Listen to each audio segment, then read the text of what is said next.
মাহফুজুর রহমান আপনি লিখেছেন, কোরবানির সময় অর্থ, বিত্ত ও প্রভাব প্রতিপত্তির প্রদর্শন প্রকটভাবে লক্ষ্য করা যায়। অনেকের মধ্যেই এই প্রবণতা থাকে বাজারের সবচেয়ে বড় গরু অথবা বড় ছাগলটা কিনবো। দৈত্যাকার এসব গরু ছাগল নিয়ে মিডিয়ায় আলোচনা হয়, ফলে এই ধরনের গরু ছাগলের ক্রেতারাও আলোচনার কেন্দ্রবিন্দুতে চলে আসেন। কোটি কোটি টাকা দিয়ে আলোচিত গরু কিংবা কয়েক লাখ টাকা দিয়ে আলোচিত ছাগল কেনার বিশেষ কোনো মহিমা আছে কিনা? ভাই মাহফুজুর রহমান, যদি কেউ আল্লাহর রাহে অধিক সম্পদ ব্যয় করতে চান, তিনি আল্লাহ রাব্বুল আলামিনকে সন্তুষ্ট করবার জন্য তার প্রিয় বস্তুকে উৎসর্গ করতে চান, কোরবান করতে চান, সেই জায়গা থেকে তিনি অনেক বড় গরু বা অনেকগুলো গরু, অনেকগুলো ছাগল জবে করেন, সেটা তো আপন জায়গায় শুধু ঠিক আছে না, বরং প্রশংসনীয় বটে। তবে আমাদের দেশে যে প্রতিযোগিতা চলে থাকে, এই প্রতিযোগিতার বেশিরভাগই প্রদর্শন ইচ্ছা থেকে হয়ে থাকে। কারণ যারা এগুলো করে থাকেন তাদেরকে আমরা তাদের ব্যক্তিগত জীবন আমরা দেখি যে ইসলামের অন্যান্য বিধিবিধান পালন করার ক্ষেত্রে তারা যথেষ্ট পিছিয়ে, সেরকম কোনো আগ্রহই তাদের মধ্যে দেখা যায় না। এমনকি সাধারণ দান দক্ষিণা করার ক্ষেত্রেও তাদেরকে খুব বেশি একটা আগ্রহ দেখাতে দেখা যায় না। কিন্তু কোরবানির ক্ষেত্রে তারা বিগ বাজেট দিয়ে বড় গরু, অনেকগুলো ছাগল কোরবানি করার যে চেষ্টা করেন, এটি বলাই বাহুল্য যে এটি বেশিরভাগ ক্ষেত্রেই লোক দেখানো হয়ে থাকে, এবং লোক দেখানো যে তার অনেকগুলো প্রমাণ তারা নিজেরাই দিয়ে থাকেন। তো এরকম যদি হয় তাহলে সেটা আসলে ইবাদত হবে না, এটা বরং হবে হলো লৌকিকতা, যেটি শিরকে আসগরে পর্যবসিত হবে। নবী করিম সাল্লাল্লাহু আলাইহি সাল্লাম অনেক কোরবানি করেছেন। তিনি প্রতি বছর কোরবানি করেছেন, এবং এক বছর তিনি অনেক বেশি পশু কোরবানি করেছেন। অনেক বেশি কোরবানি করার যদি উদ্দেশ্য হয় আল্লাহকে সন্তুষ্ট করা, যেমনটি বললাম, সেটা ভালো কথা। কিন্তু যদি উদ্দেশ্য হয় মানুষের কাছে ভাবা কুড়ানো, মানুষের কাছে নিজের ক্রেডিট জাহির করা, তাহলে সেটা অবশ্যই দূষণীয়। আর একজন মানুষ তিনি তার দৈনন্দিন জীবনে অন্যান্য বিষয়ের ক্ষেত্রে তেমন কোনো আগ্রহ না থাকা সত্ত্বেও যখন এই বিষয়ে খুব বেশি আগ্রহ দেখান, তখন সেটা নিয়ে আমাদের যথেষ্ট সন্দেহ দেখা দেয়, বরং কোনো কোনো সময় এটা পরিষ্কার প্রমাণিত হয় যে আসলে পুরো বিষয়টাই লৌকিকতার খাতিরে হয়ে থাকে। আল্লাহ তাআলা আমাদেরকে হেদায়েত দান করুন, এবং কোরবানির মতো এই ইবাদতকে আমরা যেন কোনোভাবে নষ্ট না করি। আল্লাহ বলেছেন, লা ইয়ানালাল্লাহু লুহুমুহা ওয়ালা দিমাউহা ওয়ালাকিন ইয়ানালুহুত তাকওয়া মিনকুম। তোমাদের গরুর গোশত, তোমাদের কোরবানির গরুর রক্ত কিছু আল্লাহর কাছে পৌঁছে না। কত বড় গরু দিয়ে আপনি করলেন, কত দাম দিয়ে করলেন, এটা আল্লাহর কাছে গুরুত্বপূর্ণ নয়, বরং ওয়ালাকিন ইয়ানালুহুত তাকওয়া মিনকুম। কিন্তু তোমাদের যে তাকওয়া, অন্তর অবস্থিত তাকওয়া, সেটি কিন্তু আল্লাহ তাআলার কাছে ঠিকই পৌঁছে। ঠিক শুধু তাই নয়, নবী করিম সাল্লাল্লাহু আলাইহি ওয়াসাল্লাম একটা হাদিস রয়েছে, তিনি বলেছেন যে ইন্নাল্লাহা লা ইয়ানজুরু ইলা সুওয়ারিকুম ওয়ালাকিন ইয়ানজুরু ইলা কুলুবিকুম ওয়া আমালিকুম। আল্লাহ রাব্বুল আলামিন তোমাদের অন্তর দেখেন এবং আমল দেখেন, তিনি তোমাদের চেহারা, বাহ্যিক চেহারা কিন্তু দেখেন না। সেজন্য আল্লাহ রাব্বুল আলামিনের কাছে যেটি গুরুত্বপূর্ণ সেটি হলো যে আমরা কেন করছি, কি উদ্দেশ্যে করছি সেটি। বিধায় ইখলাসের সাথে আমরা কোরবানি করার চেষ্টা করব। আল্লাহ আমাদেরকে সেই তৌফিক দান করুন। জিহাদ আহমদ আপনি লিখেছেন, বর্তমান এআই কৃত্রিম বুদ্ধিমত্তা দিয়ে মানুষ ও অন্য যে কোনো প্রাণীর ছবি তৈরি করা হয়, এগুলো কি অঙ্কনের মধ্যে পড়বে? ভাই জিহাদ আহমদ, এআই এবং কৃত্রিম বুদ্ধিমত্তা দিয়ে যে মানুষের এবং বিভিন্ন প্রাণীর ছবি তৈরি করা হয়, এ বিষয় নিয়ে ওলামায়ে কেরামের এখনও গবেষণা শুরু হয়েছে কিনা আমি জানি না। বিষয়টি যেহেতু উদ্ভূত, এর আগেও আমার কাছে এই প্রশ্ন এসছে, কিন্তু এই প্রশ্ন নিয়ে গবেষণা করার এবং অন্যান্য ওলামায়ে কেরামের মতামত এবং দৃষ্টিকোণগুলোকে পর্যালোচনা করবার সুযোগ আমার হয়নি। বিধায় এই প্রশ্নটি আমি এড়িয়ে যাচ্ছি। ইনশাআল্লাহ বিদিনিল্লাহ এই বিষয়ে আমরা আরেকটু গবেষণা করে ইনশাআল্লাহ আপনাদেরকে জানাবো। তবে এটি তো ঠিক যে আল্লাহ রাব্বুল আলামিন মানুষের সৃষ্টিকর্তা, কোনো প্রাণীর আকৃতিকেও কৃত্রিমভাবে তৈরি করলে, কোনো মানুষ কোনো প্রাণীর সাথে অবয়ব মিল রেখে তৈরি করলে সেটি হারাম এবং নিষিদ্ধ।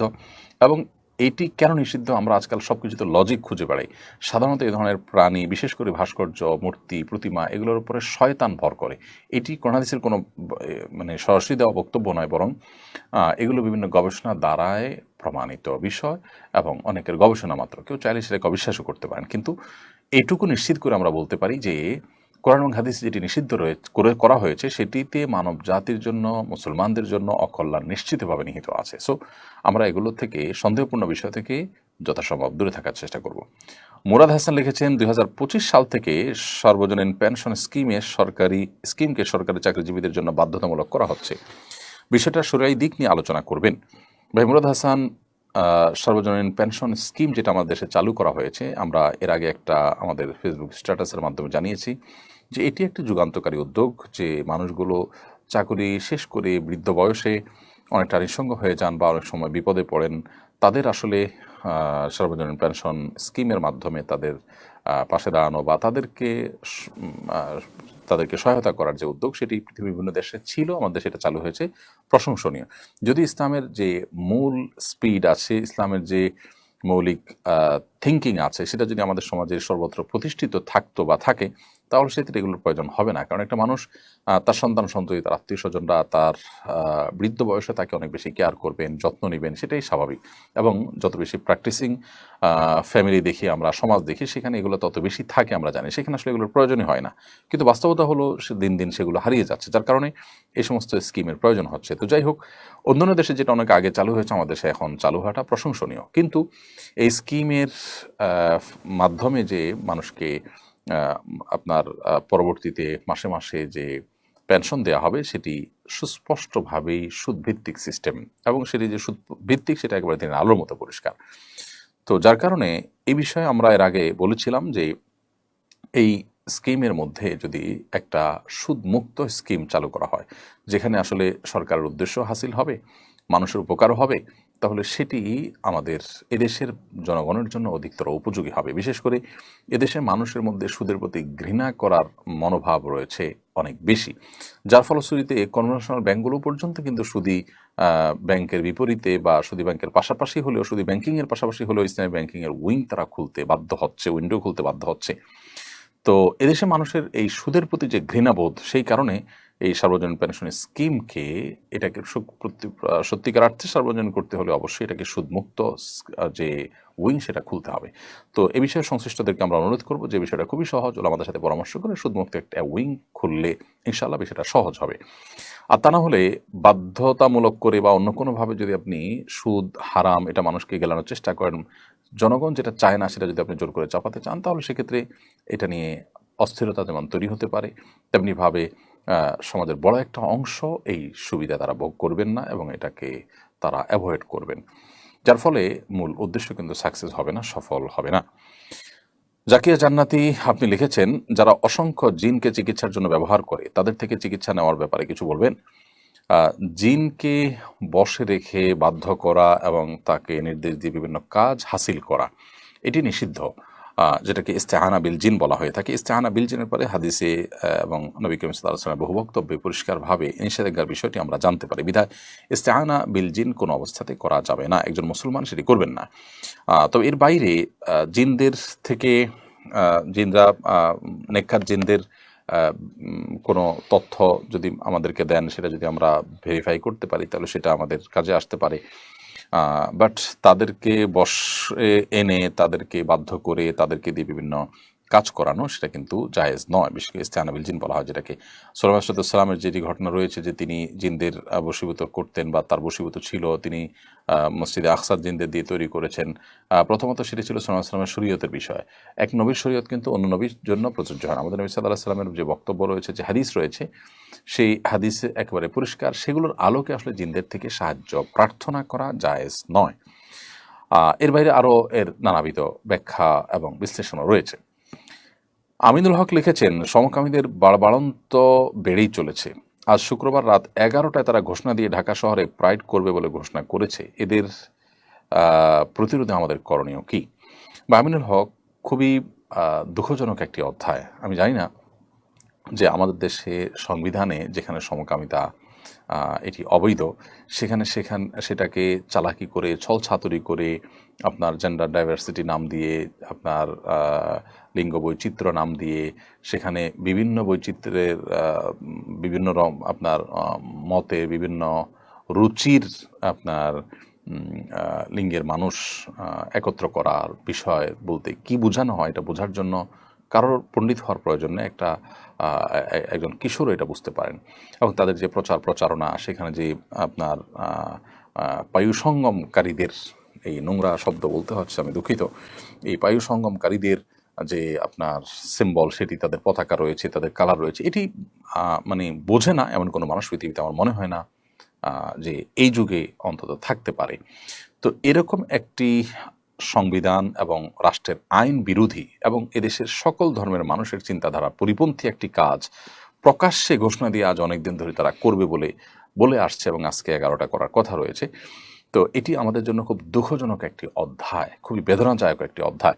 এদেরকে আইনের আওতায় আনা উচিত এবং বাংলাদেশের প্রচলিত আইনের প্রতি শ্রদ্ধা রেখে তাদেরকে উপযুক্ত শাস্তির মুখোমুখি করা দরকার। এদেরকে যারা নানাভাবে আপনার প্ররোচনা দিয়ে থাকে, নানাভাবে এদেরকে যারা আপনার ফান্ডিং করে থাকে, তাদের মুখোশগুলো মানুষের সামনে তুলে ধরা দরকার। যে সমস্ত এনজিও, যে সমস্ত বিদেশি আপনার দূতাবাস যারা আমাদের দেশটাকে ধ্বংস করবার জন্য নীল নকশা করছে, দেশের সংস্কৃতির বিরুদ্ধে যারা যুদ্ধে নেমে পড়েছে এবং যারা তাদেরকে সাপোর্ট করতেছে অধিকারের নাম দিয়ে।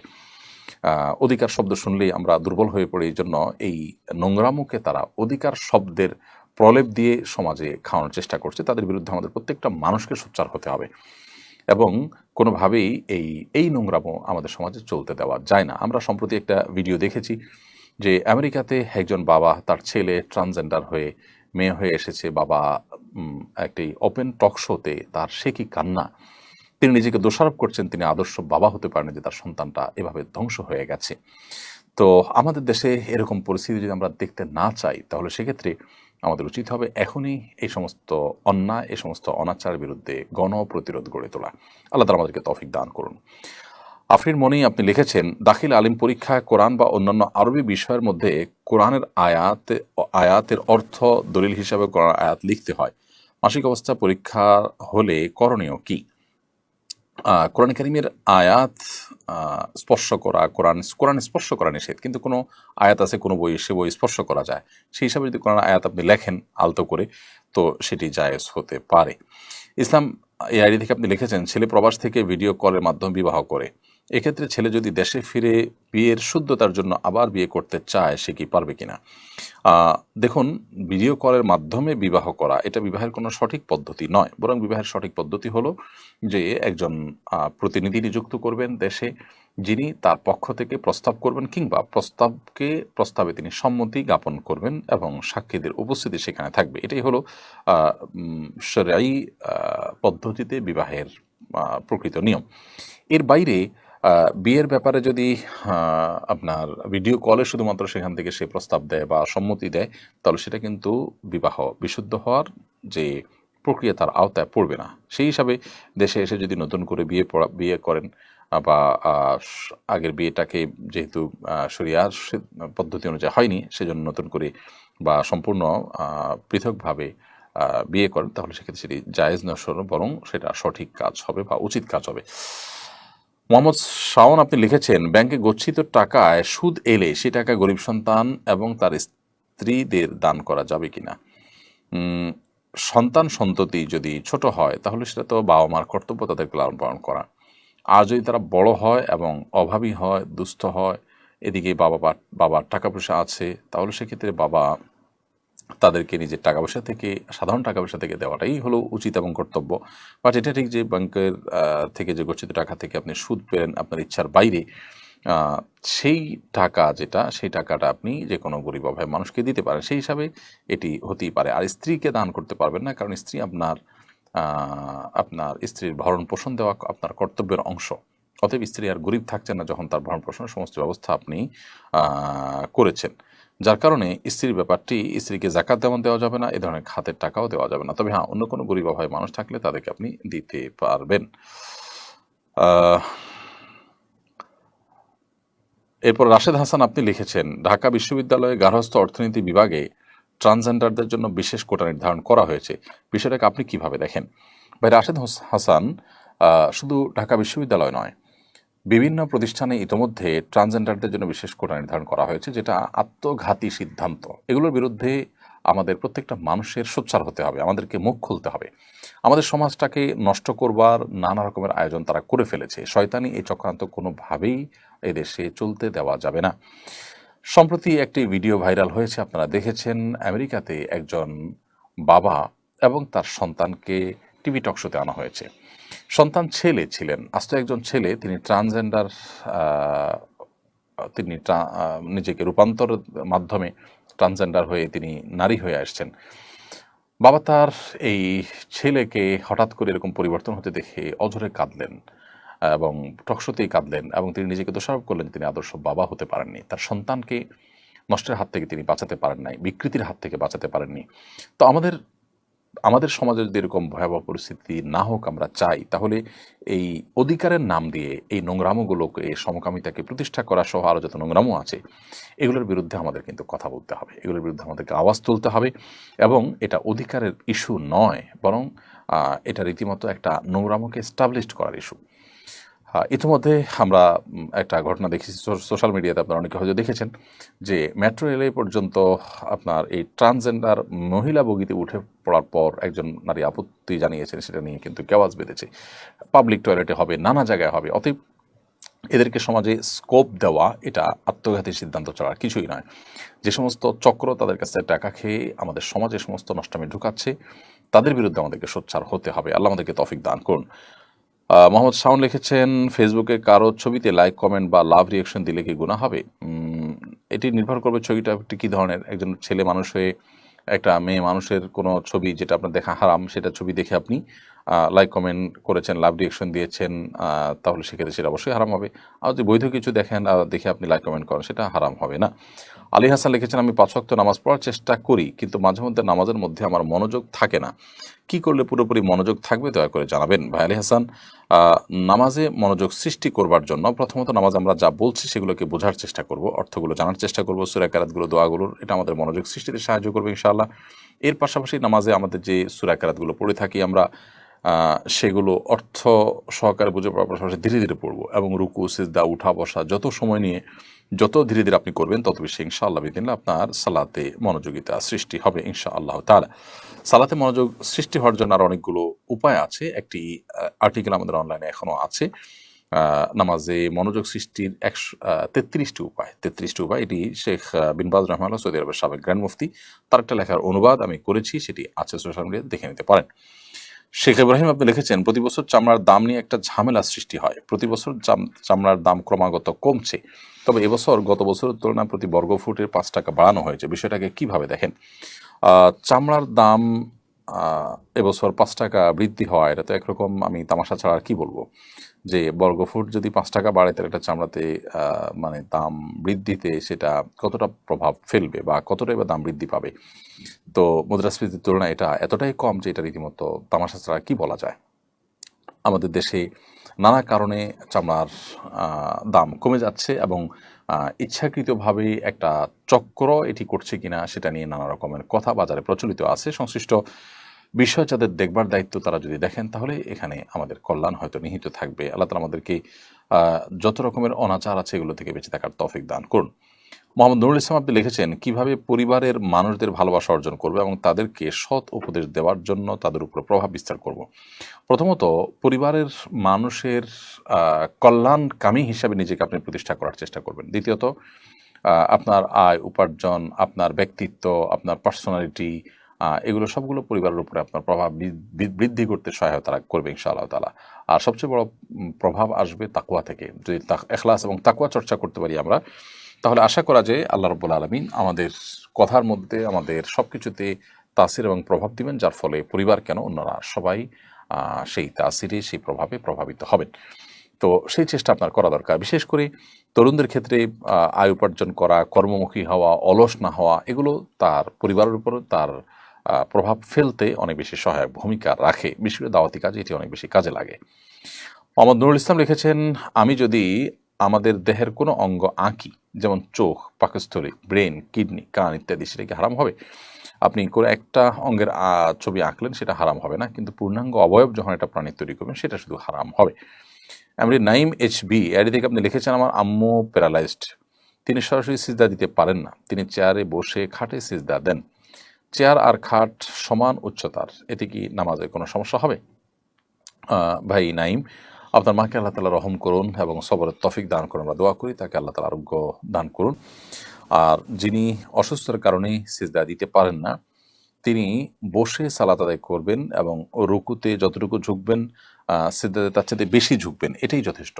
অতএব তার কপালটা যদি কোনো সামনে টুল দিয়ে, উঁচু টুল দিয়ে সেখানে রাখেন, এটাতে আসলে তেমন কোনো পার্থক্য তৈরি করবে না, বরং তার জন্য বিধান হলো তিনি রুকুতে আল্লাহু আকবার বলে ঝুঁকবেন, এরপর সামিআল্লাহু হামিদা বলে সোজা হয়ে সেজদার নিয়ত করে একটু বেশি ঝুঁকবেন, বাস এটাই তার সেজদা হিসাবে বিবেচিত হবে ইনশাআল্লাহ তাআলা। নাজমুল হোসেন আপনি লিখেছেন, আমি একজন মালয়েশিয়া প্রবাসী, আমার এখানে আশেপাশে কোনো মসজিদ নেই। আমরা যারা মসজিদে বাংলাদেশি আছি তারা নিজেরা জুমার নামাজ পড়তে পারবো কিনা, জুমার নামাজের শর্তগুলো জানাবেন।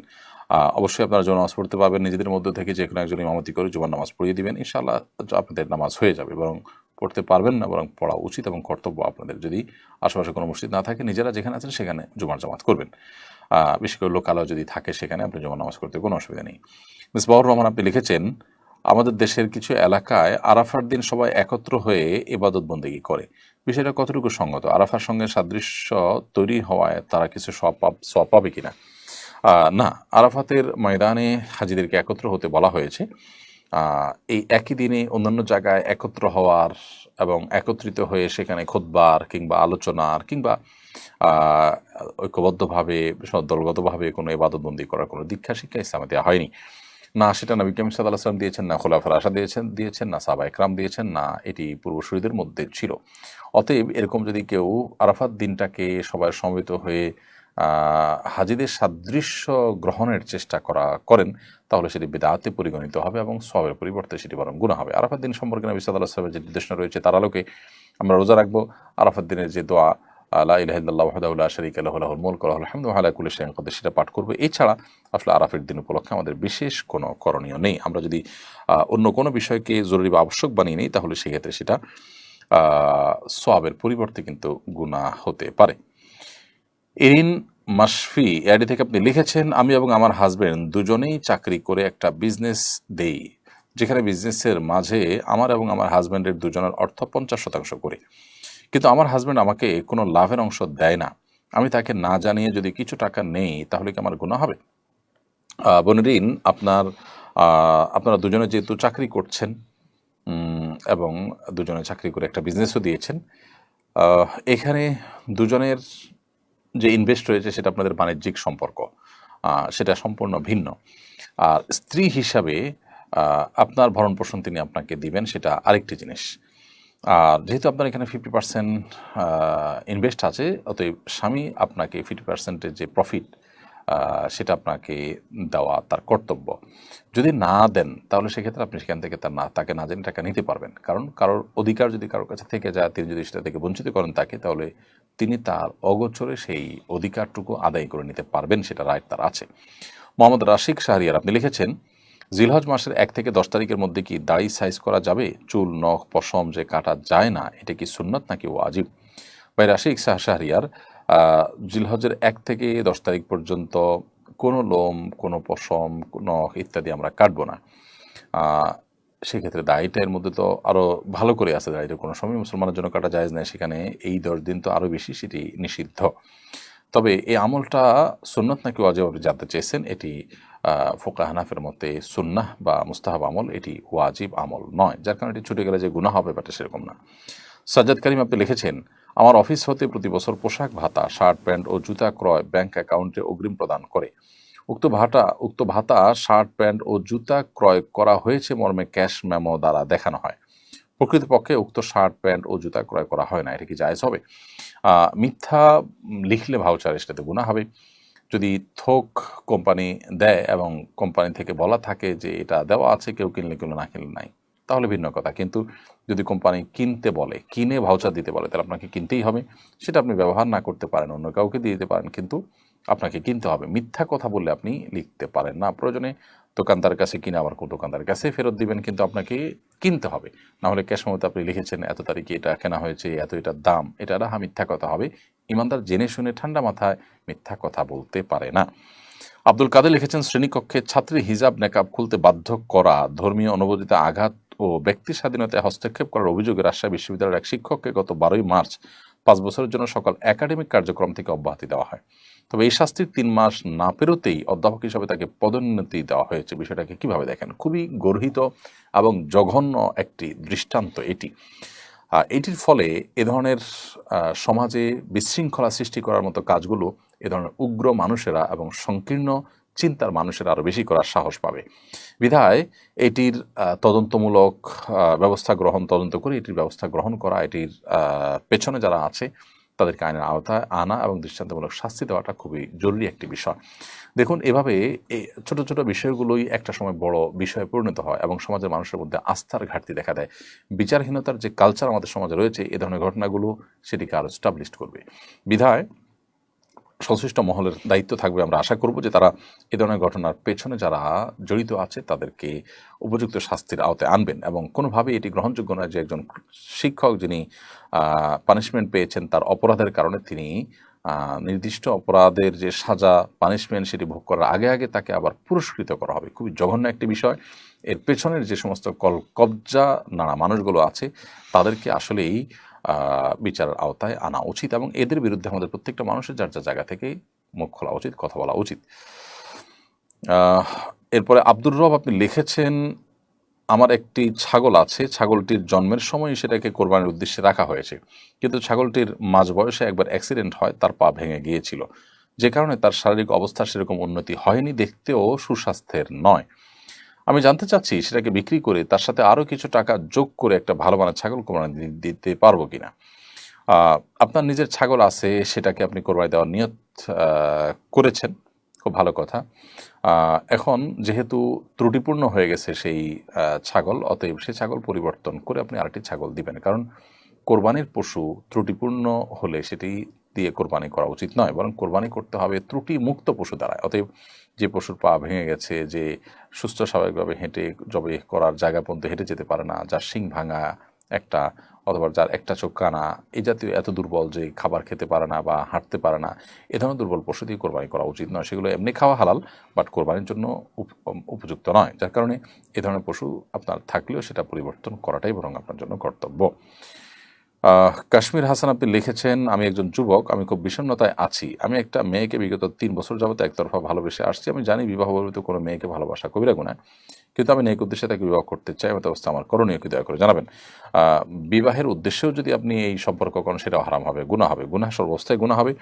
আপনার উদ্দেশ্য যত ভালোই হোক না কেন, যেহেতু আপনি প্রক্রিয়াটা অবলম্বন করছেন মন্দ, যার কারণে এটি জায়েজ হবে না। সেজন্য আপনাকে আমরা বলবো যে প্রথমত আপনার কৃতকর্মের জন্য আল্লাহ তাআলার কাছে তওবা করবেন, ইস্তেগফার করবেন, ক্ষমা প্রার্থনা করবেন, এবং দ্বিতীয়ত আপনি আপনার এই জায়গা থেকে ফিরে আসবেন এবং